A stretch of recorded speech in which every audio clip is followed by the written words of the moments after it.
नमस्कार दोस्तों, स्वागत है आपका हमारे YouTube चैनल फोकस पावर पे। तो आज हम बीआरओ व्हीकल मैकेनिक की इंपॉर्टेंट क्वेश्चन जो हमने यस बैच स्पेशल बैच शुरू करा है उसकी क्लास नंबर 23 है। इससे पहले हम 22 क्लास अपलोड कर चुके हैं इस सीरीज की, और उसके अलावा भी इससे पहले भी हमने एक सीरीज चलाई थी 1000 MCQ की। वो भी अगर आपने अभी तक नहीं देखी है तो आप जरूर चेकआउट करें, आपके एग्जाम में काफ़ी हेल्पफुल होने वाले हैं। बीआरओ व्हीकल मैकेनिक के अलावा ये वीडियो आपके ITI के motor mechanic exam, diesel mechanic और रेलवे एलबी टेक्नीशियन के अलावा ITBP मोटर मैकेनिक व्हीकल के लिए काफ़ी इंपॉर्टेंट होने वाली है। तो शुरू करते हैं वीडियो। उससे पहले अगर आपने अभी तक चैनल को सब्सक्राइब नहीं किया है तो यूट्यूब पे आप फोकस पावर ऑफिशियल सर्च मारेंगे तो आपको हमारा चैनल मिल जाएगा, वो आप सब्सक्राइब कर सकते हैं। प्रीवियस क्लासेस 22 ये आप देख सकते हैं, इस तरीके का थंबनेल आपको मिल जाएगा, आप चेकआउट कर सकते हैं। तो शुरू करते हैं आज की पहले वीडियो से, पहले क्वेश्चन से। विच is the engine most preferred in aeroplane? तो हवाई जहाज में सबसे अधिक पसंद किया जाने वाला इंजन कौन सा है? तो हवाई जहाज में किस इंजन को प्रेफरेंस दी जाती है? तो इनलाइन इंजन को, वी इंजन को, अपोज्ड इंजन को या फिर रेडियल इंजन को? तो चार ऑप्शन आपके पास हैं, आंसर कर सकते हैं। कमेंट करना चाहें तो कमेंट भी कर सकते हैं। अगर आपको क्वेश्चन अटेम्प्ट करने में टाइम लग रहा है तो वीडियो को पॉज करके आप क्वेश्चन अटेम्प्ट कर सकते हैं। तो कौन सा इंजन एरोप्लेन में प्रिफर्ड किया जाता है यूज करने के लिए? तो रेडियल इंजन किया जाता है। तो ऑप्शन नंबर डी इसका राइट आंसर होगा। Next question, which type of engine has more engine speed and more combustion pressure? तो किस प्रकार के इंजन में इंजन की गति और अधिक दहन का दबाव होता है? तो किस में होती है more engine speed and more combustion pressure? तो ऑप्शन है radial engine, V engine, opposed engine या फिर इनलाइन इंजन। तो इन चारों इंजनों में से किस में ज्यादा स्पीड और ज्यादा कंबशन प्रेशर होता है? राइट आंसर होगा ऑप्शन नंबर ए, रेडियल इंजन। तो रेडियल इंजन में क्या ज्यादा कंबशन प्रेशर और ज्यादा स्पीड होती है, तो इसीलिए इसको एयरक्राफ्ट में भी प्रीफरेंस दी जाती है। नेक्स्ट है, which engine is more economical and compact? तो कौन सा इंजन अधिक किफायती और कॉम्पैक्ट होता है? तो कौन सा होता है? रेडियल इंजन होता है, अपोज्ड इंजन होता है, वी इंजन होता है या फिर इनलाइन इंजन होता है? तो कौन सा इंजन अधिक किफायती और कॉम्पैक्ट होता है इन चारों इंजनों में से? तो राइट आंसर हो जाएगा option number C, V engine. तो वी इंजन क्या होता है? काफी कॉम्पैक्ट होता है और किफायती होता है। ऑप्शन नंबर सी इसका राइट आंसर हो जाएगा। नेक्स्ट है, which is the high fuel efficient engine? तो उच्च ईंधन कुशल इंजन कौन सा है? तो कौन सा है हाई फ्यूल एफिशिएंट इंजन? कौन सा होगा? ऑप्शन है अपोज्ड इंजन है, वी इंजन है, रेडियल इंजन है या फिर इनलाइन इंजन है? तो हाई फ्यूल एफिशिएंट इंजन कौन सा होगा इनमें से? तो राइट आंसर होगा इसका option number C, radial engine. तो रेडियल इंजन क्या होगा? हाई एफिशिएंट इंजन होता है, फ्यूल एफिशिएंट इंजन होता है। नेक्स्ट है, which is the engine also called as constant pressure cycle engine? तो इंजन जिसे निरंतर दबाव चक्र इंजन भी कहा जाता है, यानी कि कांस्टेंट प्रेशर साइकिल इंजन कहा जाता है। तो इनमें से किसे किसे कहा जाता है? तो ऑटो साइकिल को कहा जाता है, डीजल साइकिल को कहा जाता है, ड्यूअल साइकिल को कहा जाता है या रेकवे साइकिल को कहा जाता है? तो राइट आंसर होगा इसका ऑप्शन नंबर बी। अगर कांस्टेंट प्रेशर की बात आएगी तो डीजल इंजन इसका राइट आंसर होगा। अगर सेम क्वेश्चन कांस्टेंट वॉल्यूम के लिए पूछा जाएगा तब आपका आंसर ऑटो साइकिल होगा। तो आपको पता रहना चाहिए। तो पेट्रोल इंजन को ही ऑटो साइकिल कहते हैं, ये भी आपको ध्यान रहना चाहिए। वॉल्यूम की बात आएगी तब ऑटो साइकिल है। अभी इस क्वेश्चन में जो आंसर होगा आपका डीजल साइकिल होगा, क्योंकि इसमें कांस्टेंट प्रेशर साइकिल इंजन की बात की गई है। तो ऑप्शन नंबर बी इसका राइट आंसर हो जाएगा। नेक्स्ट है, what is called the distance between center of the crank pin to the center of the main Junnar? तो क्रैंक पिन के केंद्र के बीच की दूरी और मुख्य जर्नल के केंद्र में क्या कहा जाता है? तो जो मेन जर्नल और क्रैंक पिन के सेंटर के बीच की दूरी है उसको हम क्या कहते हैं? तो स्ट्रोक कहते हैं, साइकिल कहते हैं, थ्रो कहते हैं या फिर एफिशिएंसी कहते हैं? तो ये जो हिंदी ट्रांसलेशन है इस पे आप ज़्यादा गौर मत करना, क्योंकि ये जो ट्रांसलेशन है बिल्कुल शुद्ध हिंदी में है। थ्रो का मतलब फेंकना, तो ऐसा कुछ वो नहीं होता है, वो क्रैंकशाफ्ट थ्रो की बात कर रहा है। तो इसीलिए आपको थोड़ी बहुत इंग्लिश का भी नॉलेज होना चाहिए। तो राइट आंसर होगा इसका ऑप्शन नंबर सी, थ्रो। तो क्या होता है? केंद्र और जो केंद्र बिंदु होता है और उसके और मेन जर्नल के बीच का जो गैप होता है उसको हम थ्रो कहते हैं। ऑप्शन नंबर सी इसका राइट आंसर हो जाएगा। नेक्स्ट है, how the piston stroke is defined as? तो पिस्टन स्ट्रोक को कैसे परिभाषित किया जाता है? तो पिस्टन के स्ट्रोक को हमें परिभाषित करना है, डेफिनेशन करनी है, डिफाइन करना है। तो किस तरीके से करेंगे? तो क्या होगा? Double the throw. तो ऑप्शन नंबर ए इसका राइट आंसर हो जाएगा। तो क्या पिस्टन की स्ट्रोक मतलब कितना होता है, जो थ्रो होती है उसके डबल होता है पिस्टन स्ट्रोक की लेंथ। तो ऑप्शन नंबर ए इसको राइट आंसर हो जाएगा। नेक्स्ट है व्हाट इज फायरिंग ऑर्डर। तो फायरिंग ऑर्डर क्या है, तो क्या होता है firing order. Option sequence of power stroke across, यानी कि शक्ति स्ट्रोक के घटना का अनुक्रम है। नेक्स्ट है सीक्वेंस ऑफ सक्शन स्ट्रोक, चूषण स्ट्रोक घटना के अनुक्रम है। या फिर sequence of compression stroke, compression stroke की साइकिल है, घटना है। या फिर सीक्वेंस ऑफ एग्जॉस्ट स्ट्रोक है। तो इनमें से फायरिंग ऑर्डर क्या होता है। तो चार ऑप्शन आपके पास है, आंसर कर सकते हैं। राइट आंसर होगा option number A sequence of power stroke. तो पावर स्ट्रोक के क्या फायरिंग ऑर्डर कहते हैं। तो क्या उसमें पावर स्ट्रोक से क्यों सीक्वेंस रहता है, क्यों अनुक्रम रहता है, ताकि उसमें पता रहता है कि कौन से उसमें पावर स्ट्रोक बनने वाली। जैसे इनलाइन इंजन है तो उसमें क्या होता है 1342। तो इसमें आपको पता है सबसे पहले पहले सिलेंडर में पावर स्ट्रोक बनेगा, उसके बाद थर्ड सिलेंडर में पावर स्ट्रोक बनेगा, फिर फोर्थ में बनेगा और लास्ट में सेकंड सिलेंडर में पावर स्ट्रोक बनेगा। तो यही इसको क्या पावर स्ट्रोक के सीक्वेंस को ही दर्शाता है फायरिंग ऑर्डर। तो ये आपको पता होना चाहिए, इस तरीके के क्वेश्चन में आपको कंफ्यूज नहीं होना है। नेक्स्ट है what is the use of Bourdon gauge. तो गेज का उपयोग, जो बॉर्डन गेज का उपयोग क्या है, तो किस लिए उपयोग किया जाता है। टू मेजर प्रेशर, तो प्रेशर को मापने के लिए यानी कि दाब को मापने के लिए किया जाता है। टू मेजर टेम्परेचर, तापमान को मापने के लिए किया जाता है।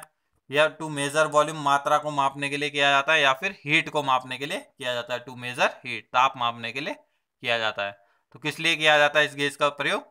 तो राइट आंसर होगा इसका option number A to measure pressure. तो दबाव मापने के लिए इसका प्रयोग किया जाता है। तो ऑप्शन नंबर ए इसका राइट आंसर हो जाएगा। नेक्स्ट है which is use to start a heavy earth moving engine. तो इस तरीके का क्वेश्चन आपके एग्जाम में जरूर आ सकता है, क्योंकि ज्यादातर जो वीआरओ में काम है इसी तरीके का काम होता है, हैवी अर्थ मूविंग इंजन। तो एक भारी पृथ्वी के चलने वाले इंजन को शुरू करने के लिए किसका उपयोग किया जाता है। तो किसका किया जाता है, हैंड क्रैंकिंग का किया जाता है, इलेक्ट्रिक मोटर क्रैंकिंग का किया जाता है, या कंप्रेस्ड एयर क्रैंकिंग का किया जाता है, या फिर गैसोलाइन इंजन क्रैंकिंग का किया जाता है। यानी कि hand cranking, electrical motor cranking, संपीड़ित हवा क्रैंकिंग, या फिर गैसोलाइन इंजन क्रैंकिंग। तो जो हैवी अर्थ मूविंग इक्विपमेंट होते हैं उसको हम किससे, गैसोलाइन इंजन क्रैंकिंग से स्टार्ट करते हैं। तो ऑप्शन नंबर डी इसका राइट आंसर हो जाएगा। नेक्स्ट है which is the engine adopts hand cranking. तो कौन सा इंजन हाथ से ब्रेकिंग को अपनाता है। तो कौन सा इंजन अपनाता है, small engine, light motor vehicle engine, या हैवी व्हीकल, या फिर स्टेशनरी इंजन। तो राइट आंसर हो जाएगा इसका, wait a minute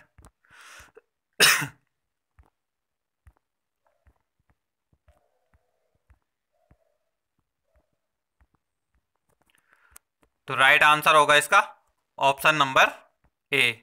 option number A इसका राइट आंसर हो जाएगा स्मॉल इंजन। तो स्मॉल इंजन में हम क्या हैंड क्रैंकिंग से स्टार्ट कर सकते हैं स्मॉल इंजन को। हैवी व्हीकल के लिए हमें क्या इलेक्ट्रिकल क्रैंकिंग की आवश्यकता होती है। तो इस तरीके से इसका राइट आंसर हो जाएगा small engine. Option number A इसका राइट आंसर होगा। नेक्स्ट है which is the most preferred starting system in LMV. तो लाइट मोटर व्हीकल में सबसे पसंदीदा स्टार्टिंग सिस्टम कौन सा है। तो कौन सा होता है, हैंड क्रैंकिंग होता है, कंप्रेस्ड एयर क्रैंकिंग होता है, या गैसोलाइन इंजन क्रैंकिंग होता है, या फिर इलेक्ट्रिक मोटर क्रैंकिंग होता है। तो जो एलएमवी होते हैं उसको हम किससे स्टार्ट करते हैं, तो किससे करते हैं, इलेक्ट्रिक मोटर क्रैंकिंग से करते हैं। तो आपने देखा होगा चाहे कोई सी कार हो सब में इलेक्ट्रिक मोटर क्रैंकिंग अब आती है। तो ऑप्शन नंबर डी इसका राइट आंसर हो जाएगा। नेक्स्ट है which is joining piston and connecting road. Piston और कनेक्टिंग रोड को कौन जोड़ता है। तो कौन जोड़ता है पिस्टन और कनेक्टिंग रोड को। तो गजन पिन जोड़ती है, रॉकर आर्म जोड़ता है, कैम शाफ्ट जोड़ती है, या फिर किंग पिन जोड़ता है। तो राइट आंसर हो जाएगा ऑप्शन नंबर ए, गजन पिन जोड़ती है किसको, पिस्टन और कनेक्टिंग रोड को, जिसको हम रिस्ट पिन, गजन पिन का किस और अन्य नाम से जाना जाता है, तो ये भी आपको पता होना चाहिए। तो रिस्ट पिन के नाम से भी जानते हैं और पिस्टन पिन के नाम से भी जानते हैं। तो आपको कंफ्यूज करने के लिए ऑप्शन में कुछ भी दे सकता है, piston pin, wrist pin, Gajan pin. तो तीनों एक ही का नाम है जो क्या कनेक्टिंग रोड को पिस्टन से जोड़ते हैं। तो ये आपको ध्यान रखना है। नेक्स्ट है which is transforming energy for the piston to crank shaft, तो पिस्टन के लिए ऊर्जा को क्रैंक शाफ्ट में स्थानांतरित करना कौन सा है? तो कौन करता है? पिस्टन की जो एनर्जी है वो क्रैंक शाफ्ट में कौन ट्रांसफर करती है? तो गजन पिन करती है, किंग पिन करता है, कनेक्टिंग रॉड करती है, या फिर कैम शाफ्ट करती है। तो कौन सा करता है ये आपको पता होना चाहिए। तो क्रैंक पिस्टन जो है, पिस्टन की पावर को कनेक्टिंग रॉड के थ्रू क्रैंक शाफ्ट में ट्रांसफर किया जाता है। तो ऑप्शन नंबर सी इसका राइट आंसर हो जाएगा। अगले प्रश्न पे चलते हैं। विच is the key element in converting reciprocating motion into rotary motion, तो प्रत्यावर्ती गति को रोटरी गति में परिवर्तित करने में कौन सा महत्वपूर्ण तत्व है? तो कौन सा महत्वपूर्ण तत्व है? कनेक्टिंग रॉड है, गजन पिन है, किंग पिन है, या फिर कैम शाफ्ट है। तो रेसिप्रोकेटिंग मोशन को रोटरी मोशन में कन्वर्ट करने का काम किसका होता है? कनेक्टिंग रॉड का। तो कनेक्टिंग रॉड के जो पावर होती है, कनेक्टिंग रॉड क्या जो पावर ट्रांसमिट करती है पिस्टन से, किसमें? क्रैंक शाफ्ट में करती है। तो कनेक्टिंग रॉड का ही काम होगा। ऑप्शन नंबर ए इसका राइट आंसर होगा। नेक्स्ट है, what is the type of hardening done on crank shaft, तो क्रैंक शाफ्ट पर किस प्रकार की हार्डनिंग किया जाता है? तो इंडक्शन हार्डनिंग करते हैं, यानी कि प्रेरण हार्डनिंग करते हैं, या फिर केस हार्डनिंग करते हैं, या फ्लेम हार्डनिंग करते हैं, या फिर सरफेस हार्डनिंग करते हैं। तो किस तरह की ट्रीटमेंट यूज की जाती है हार्डनिंग के लिए क्रैंक शाफ्ट में? तो राइट आंसर होगा ऑप्शन नंबर ए, इंडक्शन हार्डनिंग। तो क्रैंक शाफ्ट में क्या इंडक्शन हार्डनिंग के द्वारा इसको हार्ड किया जाता है। नेक्स्ट है, which load taken by the roller bearing, तो रोलर बेरिंग द्वारा कौन सा भार लिया जाता है? तो रेडियल लोड लिया जाता है रोलर बेरिंग द्वारा, या एक्सेल लोड लिया जाता है, थ्रस्ट लोड, या फिर रेडियल एंड एक्सेल लोड। तो कौन सा लोड लिया जाता है रोलर बेरिंग के द्वारा? तो राइट आंसर होगा इसका option number D, radial and axle load. तो रेडियल और अक्षीय भार दोनों लोड कैरी करता है क्या रोलर बेरिंग। तो ऑप्शन नंबर डी इसका राइट आंसर हो जाएगा। नेक्स्ट है, what is the load taken by taper roller bearing, तो टेपर रोलर बेरिंग द्वारा लिया गया भार क्या है? तो टेपर रोलर कौन से वेट, कौन से लोड को लेता है? तो रेडियल लोड को लेता है, एक्सेल लोड को लेता है, थ्रस्ट लोड को लेता है, या फिर रेडियल एंड एक्सेल लोड दोनों को लेता है। तो आपको अभी पहले क्वेश्चन में बताइए कि रेडियल एंड एक्सेल लोड कौन सा लेता है? पहले वाले का आंसर है कौन सा? रोलर बेरिंग रहता है रेडियल और टेपर लोड। तो अब टेपर रोलर बेरिंग कौन सा लेगा? तो राइट आंसर है इसका ऑप्शन नंबर डी। नेक्स्ट है, which is the bearing used in differential and wheel of a heavy vehicles, भारी वाहनों के अंतर और पहिए में प्रयुक्त होने वाला बेरिंग कौन सा है? तो कौन सा है? बॉल बेरिंग है, रोलर बेरिंग है, निडिल बेरिंग है, या फिर टेपर रोलर बेरिंग है। तो भारी वाहनों के अंतर और पहियों में प्रयुक्त होने वाला बेरिंग कौन सा होता है? तो राइट आंसर होगा option number B, D, taper roller bearing. Next है, which bearing used in flywheel and water pump, तो फ्लाईव्हील और वाटर पंप में कौन सा बेरिंग होता है? फ्लाईव्हील और वाटर पंप में कौन सा बेरिंग होता है? बॉल बेरिंग होता है, रोलर बेरिंग होता है, निडिल बेरिंग होता है, या फिर टेपर रोलर बेरिंग होता है। तो राइट आंसर होगा फ्लाईव्हील और वाटर पंप में रोलर बेरिंग यूज होता है। ऑप्शन नंबर बी इसका राइट आंसर होगा। नेक्स्ट है, which bearing used in gear box, तो गियर बॉक्स में कौन सा बेरिंग होता है? तो बॉल बेरिंग होता है, रोलर बेरिंग होता है, निडिल बेरिंग होता है, या फिर टेपर रोलर बेरिंग होता है। तो कौन सा बेरिंग का यूज किया जाता है गियर बॉक्स में?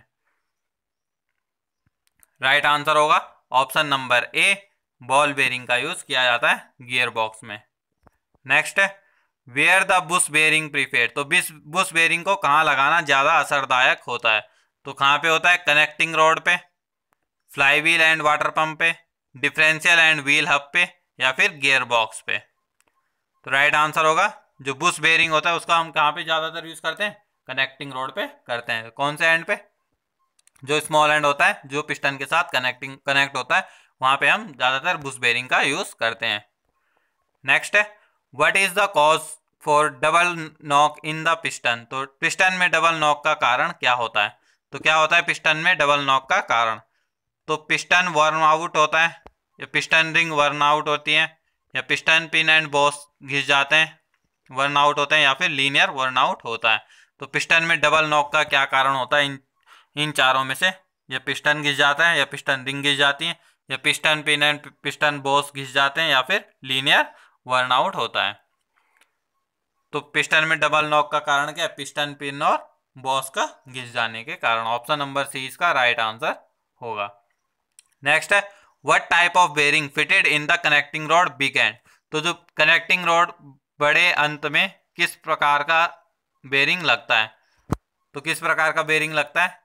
तो स्मॉल एंड में आपको पता है बुश बेरिंग लगता है। अब जो बिग एंड है उसमें कौन सा लगता है? तो निडल बेरिंग लगता है, बॉल बेरिंग लगता है, टेपर रोलर बेरिंग लगता है, या फिर सेल बेरिंग लगता है। तो कनेक्टिंग रॉड के जो बिग एंड है उसमें लगता है shell bearing. Option number D इसका राइट आंसर होगा। नेक्स्ट है, where the compression ring is fitted in the piston. तो पिस्टन में कंप्रेशन रिंग कहाँ फिट की जाती है? तो कहाँ पे फिट की जाती है?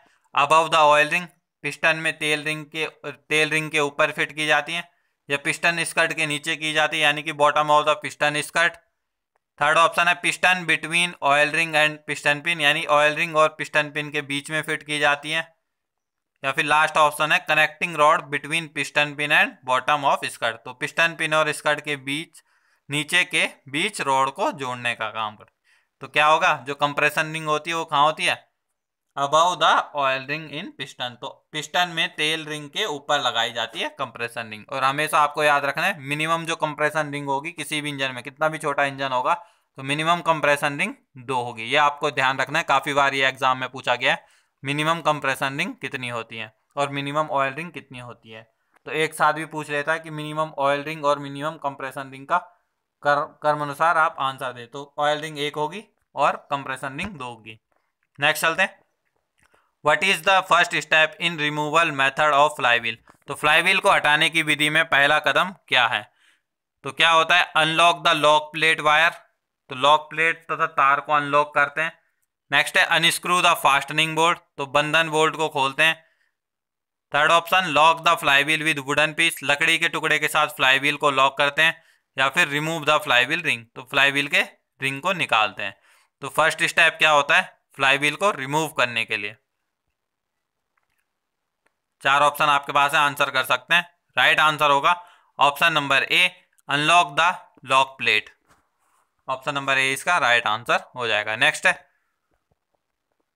Where the flywheel is fitted in the engine. तो इंजन में फ्लाईव्हील कहाँ फिट किया जाता है? तो cam shaft, crank shaft, rocker arm shaft, या फिर प्राइमरी शाफ्ट। तो ये आपको पता ही होगा, क्रैंक शाफ्ट पे फ्लाईव्हील फिट किया जाता है। ऑप्शन नंबर बी इसका राइट आंसर होगा। नेक्स्ट है, which valve allow one direction flow only. तो कौन सा वाल्व केवल एक दिशा प्रवाह की अनुमति देता है, यानी कि एक डायरेक्शन में फ्लो होता है कुछ भी चीज उसमें? तो poppet valve, rotary valve, reed valve, या फिर स्लीव वाल्व। तो कौन सा वाल्व वन डायरेक्शन में फ्लो करता है? तो कौन सा करता है? रीड वाल्व करता है। तो ऑप्शन नंबर सी इसका राइट आंसर होगा।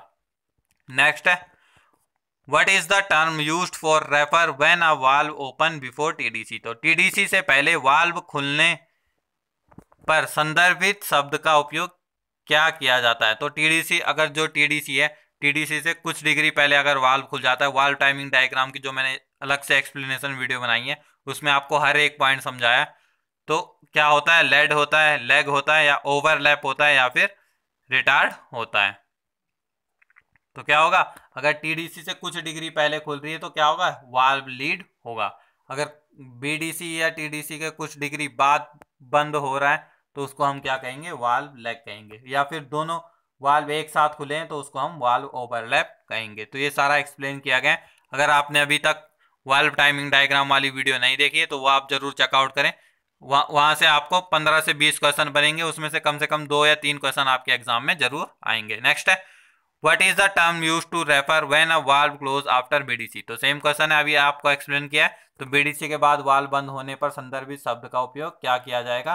तो क्या करेंगे? वाल्व लैग कहेंगे। तो ऑप्शन नंबर सी इसका राइट आंसर हो जाएगा। Next question, what is the term used to refer when both valve open. तो जब दोनों वाल्व खुली स्थिति में होंगे तो उसका उल्लेख करने के लिए कौन सा शब्द का यूज करेंगे? तो जब दोनों वाल्व ओपन रहेंगे तो तब क्या कहेंगे? कहते हैं हम उस कंडीशन को वाल्व ओवरलैप कहते हैं।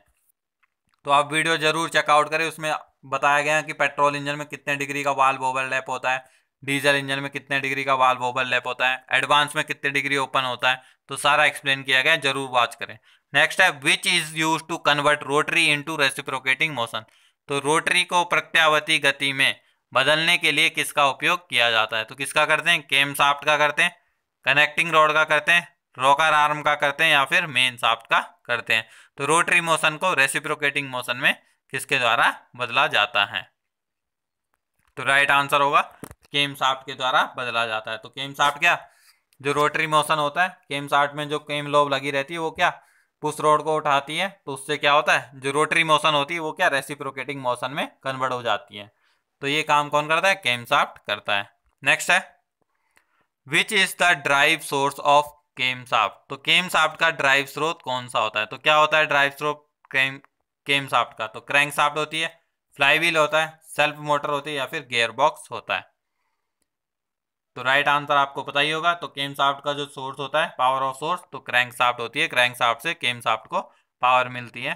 और जो केम शाफ्ट होती है हाफ चलेगी। अगर क्रैंक शाफ्ट 2 चक्कर चल रही है तो केम शाफ्ट 1 चक्कर चलेगी। क्रैंक शाफ्ट 1 चक्कर चल रही है तो केम शाफ्ट आधा चक्कर चलेगी। तो ये आपको पता होना चाहिए। नेक्स्ट है what is the speed ratio cam shaft to crank shaft. Crank shaft को गति अनुपात केम शाफ्ट क्या है? तो आधा है, इक्वल है, डबल है, या फिर ट्रिपल है। तो आपको पता ही है जो केम शाफ्ट का रेशियो है वो क्रैंक शाफ्ट की अपेक्षा क्या होता है? आधा होता है, हाफ होता है। तो ऑप्शन नंबर ए इसका राइट आंसर हो जाएगा। नेक्स्ट है which tool is required to remove the valve. तो वाल्व को हटाने के लिए कौन से उपकरण की आवश्यकता होती है? तो ऑप्शन है torque wrench, valve spring lifter, box spanner, या फिर स्क्रैपर। तो 4 ऑप्शन आपके पास हैं। आंसर कर सकते हैं, कमेंट कर सकते हैं, और आप ये बता सकते हैं कि आपके कितने क्वेश्चन 35 क्वेश्चन में से कितने क्वेश्चन आपके सही हुए हैं। तो राइट आंसर होगा इसका option number B, valve spring lifter. तो वाल्व स्प्रिंग लिफ्टर से हम क्या करते हैं? वाल्व को हटाते हैं, रिमूव करने का काम करते हैं। तो ये थी आज की वीडियो। आई होप आपको वीडियो अच्छी लगी होगी। वीडियो अच्छी लगी तो वीडियो को लाइक करें, शेयर करें, चैनल को सब्सक्राइब करें। और अगर आप अभी तक टेलीग्राम चैनल से नहीं जुड़े हैं तो टेलीग्राम पे @फोकस पावर यूट्यूब सर्च मारेंगे तो आपको टेलीग्राम चैनल मिल जाएगा। और BRO व्हीकल मैकेनिक के चैट ग्रुप से जुड़ने के लिए आप @BRO व्हीकल मैकेनिक सर्च मारेंगे। यहाँ पे आपको डेली क्विजेस और डिस्कशन होता है। जो भी आपकी क्वेरी है वो आप यहाँ पे पूछ सकते हैं। तो आज के लिए इतना ही। आई होप आपको वीडियो अच्छी लगी होगी। चैनल को सब्सक्राइब जरूर करें। आज के लिए इतना ही। धन्यवाद। जय हिंद।